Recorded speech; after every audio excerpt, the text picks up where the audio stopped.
continues from myth to man, coming live to Scranton, Pennsylvania. Excited, the work continues, we're enjoying the work. It's been a great opportunity, a great privilege to see the country back in Pennsylvania, and we love the work. We'll see you soon. Coming to a city, coming to a town, coming to a state, coming to a country, coming to a continent near you soon. Oh, perfect. You see it? Let's get a video footage. We are also Penn State. Coming to Penn State Scranton and coming to Penn State Wilkes-Barre. We will see you soon.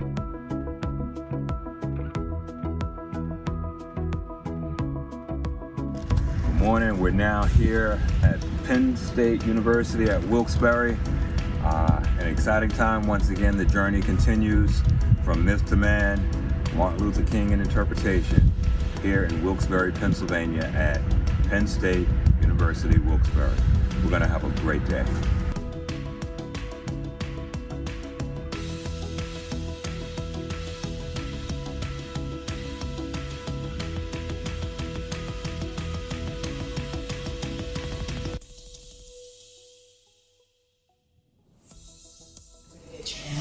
But you know what? Our campus is under 400 students, so it's a small campus.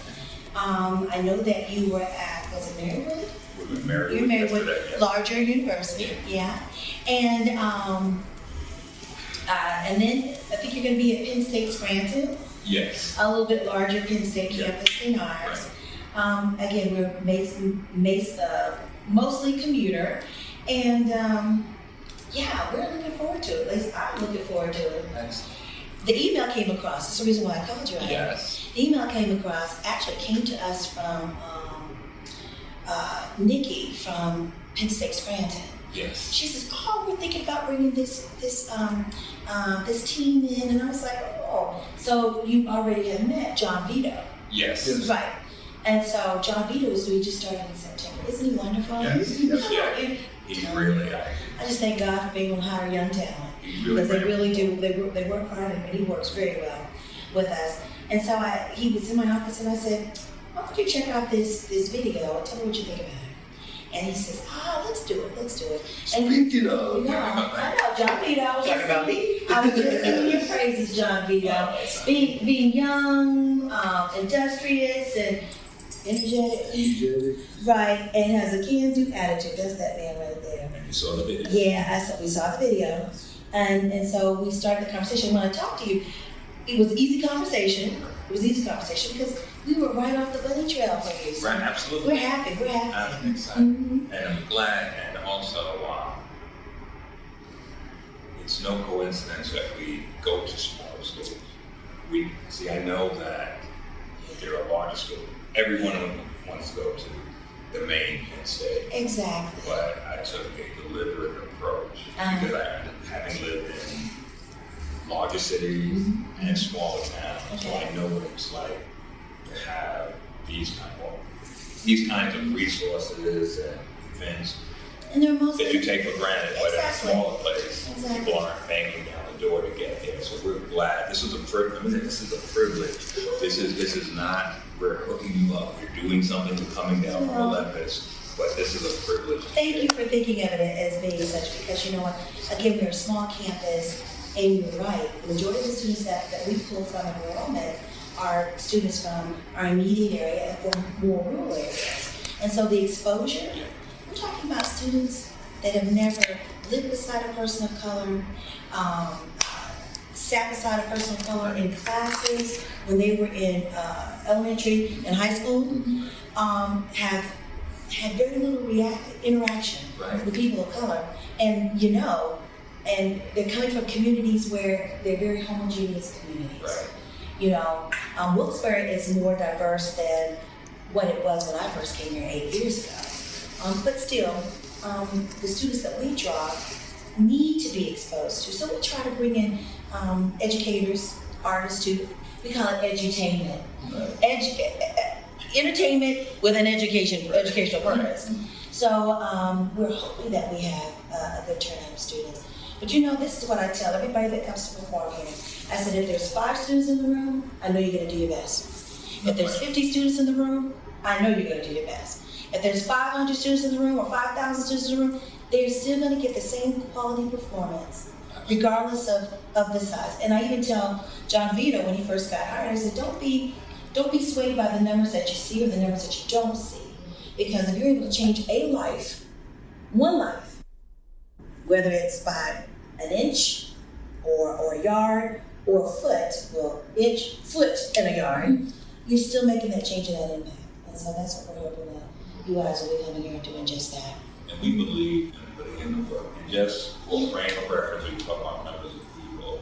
Mm-hmm. I once presented a play where there were 2 people in the audience, mm-hmm. and one of them was my son. Ooh. And so we're going to put the work in.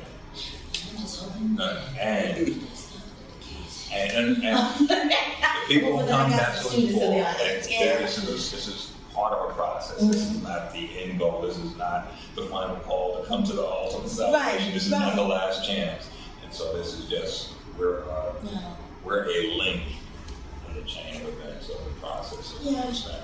And you know, we put a lot of education in front of our students, and I have to tell you, even the education of them being in a classroom, some students can physically be in the presence of an educator in a classroom and still have clocked out, blocked themselves out, and limit themselves for the opportunity to learn, grow, and develop. And John Vito, we talk, since he's been here, we've been talking, and we're like, John Vito, I don't know about this, or I don't know about that. And again, because I've been in higher education for almost 30 years, John Vito, who's what, 4 months? He says, well, Wanda, we have to give them the opportunity to learn. I'm like, okay, that's what we're supposed to be doing. Thank you very much for keeping that in the forefront and reminding me. And so we know that there's going to be some faculty and staff in the room and some students, and it's going to be a good time. It really is. How was the Marywood campus? Tell me what happened there. It was a great venue. Yeah. Great interaction. Mm-hmm. The audience talk back is actually really every audience talk back is different. It's like it's an interaction today. We do. I talked to a lot of people today that said they're going to come, so. Yeah. Like everyone I stopped by, I'm like, he'll take them today. They're like, yep. So, well, to tell the truth, they should be like chomping at the bit, because we have not done, because of COVID, right. We have not done an in-person MLK tribute and programming. And the kids that we have right now, keep in mind, our students come to us, there's very few degrees that they can finish here for 4 years. So we have students that come to us for 2 years and then they transfer to University Park, the larger main campus. You know, their second and their third and their 4th year. And so the students that we have right now, they don't know the work that we had put in years prior to COVID in programming for MLK Week, and even diversity, equity, and inclusion program, if you want to be really honest. So I think, I'm hoping that the students that we have presently enrolled are excited and, you know, saying, what's going to happen here? What's going to happen here? And John Vito did a pretty good job, I think, of advertising and marketing the events. Yeah. Just an email to all the faculty and staff, you know, encouraging the students to come, to make sure that, you know, that any place that they are on campus, that the people that are in charge of them are, you know, saying and promoting it, encouraging them to come. So it's not just coming from us, it's coming from our faculty as well. That's a great strategy. Yeah. Everything that you can do, put seats, people in. Yeah. People in seats. You've done it. Just give them that exposure and awareness. I always say, make sure that whether it's 1, 2, 3, 4, you're in the seat, you stay. And you know what we used to do? We used to stand at the back of the auditorium, the door, like, where you going? Oh, where you going? So back then, well, I do that. Oh, you ever done that? I'm like, where you going? Oh, I'm just going to back. All right. 2 minutes. Now, we've done a campus before where they did something. I don't know if it was a community service credit or something like that. Yeah. Or how they couched it or framed it. Yeah. And then based upon that, they have to scan the ID coming in, scan the ID going out, and then they put whatever the community credit, how would they framed it. We did that in Garden, whatever. Yeah. Well, you know, we're not that sophisticated, Okay. but I will tell you this. There may be, and Javita, I don't know whether or not some of the faculty members told you to put out sign-up sheets for students that are. One of our professors did, yeah. Okay, good. That's the way that a student can get credit. But the faculty member that we've advertised the event to says, hey, listen, this topic matter is in line with what we've been discussing in class, is in line with our curriculum. So therefore, hey, you go to this, write me an essay, and you get extra points. Same principle. Mm-hmm. So we're not scamming them in or out, No, but you're still, applying the principle. they can't write anything about something that they've sat there maybe for a minute or two. What are they gonna do? No, you gotta sit there for a whole duration. Community service and engagement, that's one of the hardest things to do on a community campus. It really is. It really is. We did a community service on last Saturday, it was a week ago, Yep. tomorrow. And we had 6 people, three staff members and 3 students participated in that at a soup kitchen, which funny but interesting. I refer to my students as babies because I'm like Mama Wanda to some, auntie the most, because I'm like, I'm not that old, I can be young. How old are you? No, you looking too old to be my child. Yeah. I even had a kid introduce me to his parents and said, oh, this is my campus mother. I'm like, no, auntie. Auntie. But some of the students that that agreed to go to the experience for the soup kitchen came back to me and said, they expressed their gratitude for having that opportunity and told me what they learned from the experience, and it was wonderful. So when kids step outside of themselves sometimes and experience things that they normally wouldn't experience, they're shocked and like, whoa, I learned something from this. I got something out of this. I helped someone in the process. So it was really nice for them to come back and share that. Yeah. PSU-Wilkes-Barre, we have about close to 100 students in color, and that includes Black, Hispanic, some Asian. I've got 3 international students. So I'm hoping some of our students of color will come in too to see you all perform. I'm hoping that they show up. So, yeah. It's already in. Yeah, y'all are here. You made it here safely. It is. Thanks be to the Most High God. You're here. It's already and we're excited. Healthy, We're exactly. excited. Here, healthy. Yes. Somebody's tired here. But y'all get so you're outside performing. No. Well, actually, I got good rest. I really did compared to the last 2 days. So I feel Okay. good about it. Yeah. Good. But it's good. just when I have downtime, you know, anyway. Actually, I have to tell you, when you talk about downtime, I'm the same way. I don't know if it's just because I'm turning into my mother. I'm just spending it. She would drive home from work and sit in her car, and we would be in the inside of the house saying, why come mommy's not getting out of the car and coming into the house? But have you all noticed that, like, that quietness? It's like you're in motion, and then all of a sudden you're still. And it's like that quietness and that stillness. It's like, this is a moment. Let me just get on that. I do the same thing. I will be right in front of my apartment. Mm-hmm. How are you? Oh, I'm home. What are you doing? Thinking on that. Well, why don't you just go inside? But just sitting there, that sereneness of just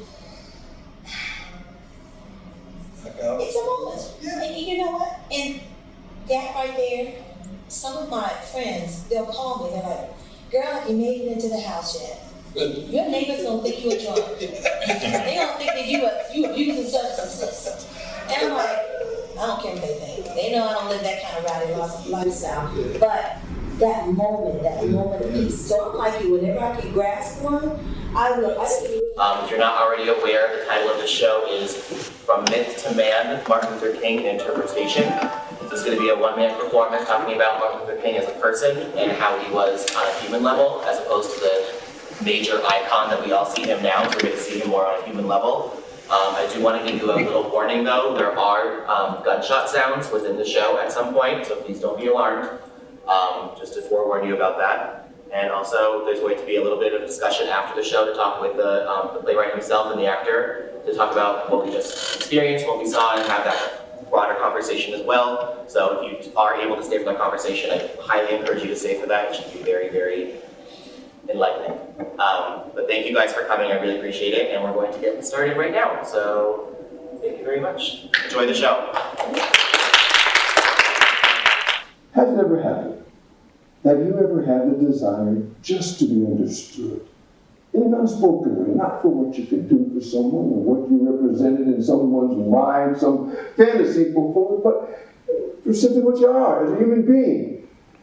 Where you didn't have to worry about putting your best face on, feeling as though you were taking advantage of something you had not earned, something you were not entitled to.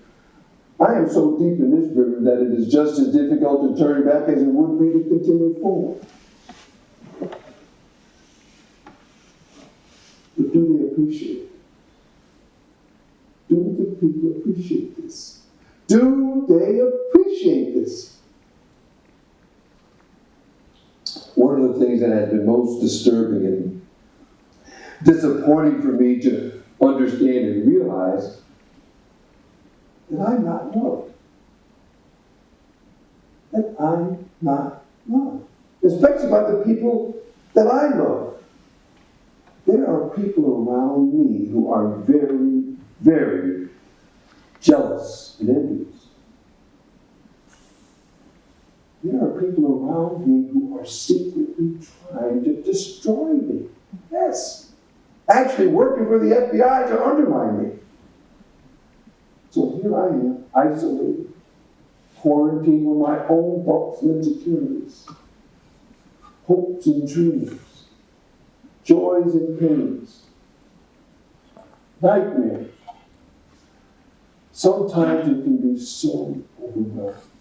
I thought the performance was so inspiring. It is so interesting to see Martin Luther King as a person, as opposed to the giant icon that we see him in day-to-day life and in history lessons. And to have that experience to hear about his inner thoughts, about the moments before his assassination was just completely moving and very inspiring to anyone. So, yeah.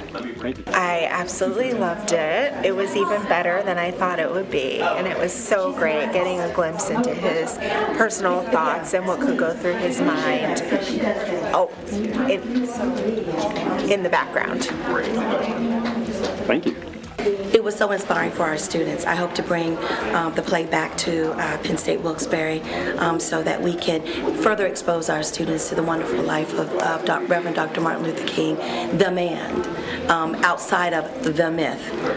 It's a good one. Thank you very much.